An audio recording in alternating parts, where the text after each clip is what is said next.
Okay, so lately I have experienced something that I don't experience very often, but it's been kind of hard, and that is I just felt like God has been silent, like He's kind of been gone dark.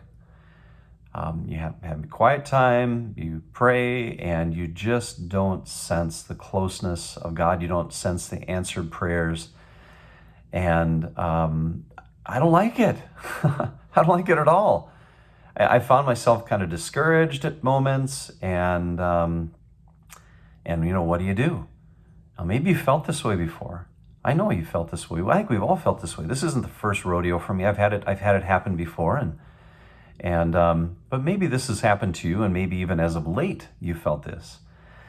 I read a story recently from about Martin Luther, and his wife Catherine saw him really discouraged, saw him kind of unresponsive one day. So what she did is she got dressed up in black mourning clothes, mourning, like she's mourning. And she goes in front of Luther, and Luther looks at her and goes, why are you dressed up like that? Has someone died? And she said, who? And Luther said, well, it seems like someone's died. And Catherine says, well, it looks like God has died based on the way you look. Well, Luther got it. Luther got it. Since God, of course, hadn't died, and he lifted his head up and he stopped acting as if God had died. Well, maybe you felt that way before. The fact that Luther felt that way gave me a little permission. And you know what? There are other places in Scripture that give me great permission. It just gives me permission to feel. Sometimes I think, well, it's not Christian to feel this way. I know God. I know all the truth. But I'm just being honest. This is how I felt.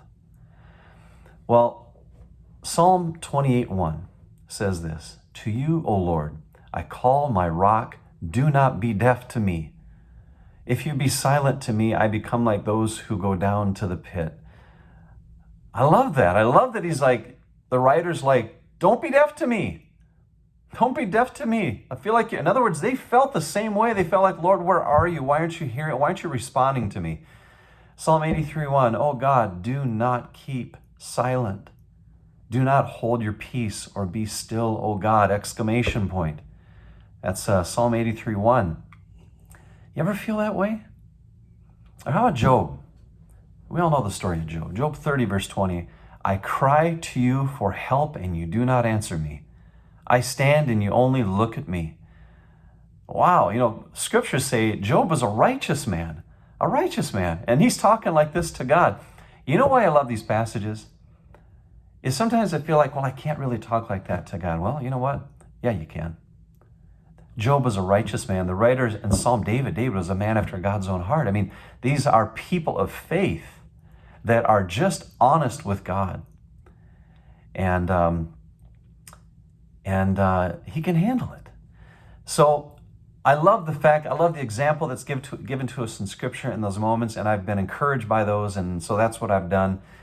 And then we're also reminded in Zephaniah chapter 3 that, although we may feel as though God is silent at times, that it's temporary. Here's what it says, Zephaniah 3, verse 17. "The Lord your God is in your midst, a victorious warrior. He will exult over you with joy. He will be quiet in his love.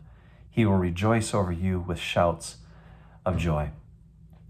Just because we don't hear God rejoicing over us doesn't mean that he's not rejoicing over us. Just because we have these moments where we feel like, God, where are you, doesn't mean he's gone anywhere. He's gone anywhere. I don't like this flesh that we have, that we can feel the way that we feel. But I'll tell you, we do need to cling on to truth, and we need to be honest, just like these writers in the book of Psalms and Job were. When we have those times where we feel like, Lord, where are you? Why do you feel quiet? So my encouragement to you this morning or today, whenever you're listening to this, is if you feel that way, which I'm going to guess many have, or maybe you currently are, just go to God. Tell him, please don't be silent. Lord, I need you right now. I need your Spirit to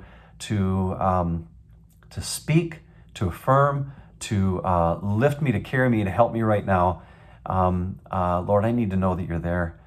We know it in our head, but oftentimes there's just a sense that he's not close. And then be reminded that, boy, I tell you, even though we may not see it or feel it or hear it, that he is rejoicing over you. He is rejoicing over you, just like a father rejoices over a son or daughter. And that will never change. So I hope this is encouraging to you today.